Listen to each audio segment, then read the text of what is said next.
നമുക്കിന്നൊരു Sharjah shake ഉണ്ടാക്കിയാലോ. Mixie jar എടുത്തിട്ട് 2 റോബസ്റ്റോ പഴം കട്ട് ചെയ്ത് ചേർക്കാം കേട്ടോ. കുറച്ച് പീനട്ട്സ് ആഡ് ചെയ്ത് കൊടുക്കാം.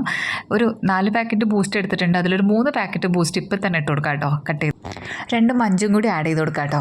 എന്നിട്ട് നമുക്ക് തണുത്ത് കട്ടിയായിട്ടുള്ള പാല് ചേർത്ത് കൊടുക്കാം. ആവശ്യത്തിന് വേണ്ടിയിട്ടുള്ള പഞ്ചസാരയും കൂടി ചേർത്ത് കൊടുക്കാം കേട്ടോ. ഞാനൊരു 4 സ്പൂൺ പഞ്ചസാര ചേർത്തിട്ടുണ്ട്. ഐസൊക്കെ നല്ല ബ്ലെൻഡ് ആവണ രീതിക്ക് അടിച്ചെടുക്കാം കേട്ടോ.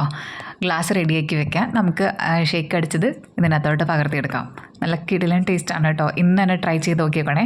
ഞാനൊന്ന് കുറച്ച് വാനില ഐസ്ക്രീമും കൂടി ചേർത്ത് കൊടുത്തിട്ടുണ്ട്. കുറച്ച് പീനട്ട് മുകളിലിട്ട് കൊടുക്കുന്നുണ്ട്. ഡെക്കറേഷന് വേണ്ടി മാത്രമാണ്, അതൊന്നും വേണമെന്ന് നിർബന്ധമൊന്നുമില്ല. നമുക്ക് 2 മഞ്ച് ഞാൻ കട്ട് ചെയ്തിട്ട് വെച്ച് കൊടുക്കുന്നുണ്ട് കേട്ടോ. ഒരു ഡെക്കറേഷൻ, ഒരു ഭംഗിക്ക്. കുറച്ച് ബൂസ്റ്റും കൂടി ഇതിൻ്റെ മുകളിൽ ആഡ് ചെയ്ത് കൊടുക്കാം കേട്ടോ.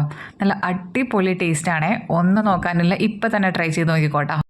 കടയിൽ പോയിട്ട് നമ്മൾ 70 രൂപയ്ക്ക് കുടിക്കുന്ന ഷാർജ ഷേക്ക് നമുക്ക് വീട്ടിൽ തന്നെ ഉണ്ടാക്കാം കേട്ടോ. ഒരു 100 രൂപ മതി, നമുക്ക് 4 പേർക്ക് ഷേക്ക് ഉണ്ടാക്കി കുടിക്കാം കേട്ടോ. അപ്പോൾ ഇന്ന് തന്നെ ട്രൈ ചെയ്ത് നോക്കണേ. ഈ ചൂടത്ത് ഏറ്റവും ടേസ്റ്റി ആയിട്ടുള്ളൊരു ഷേക്ക് നമുക്ക് വീട്ടിൽ തന്നെ റെഡിയാക്കാം.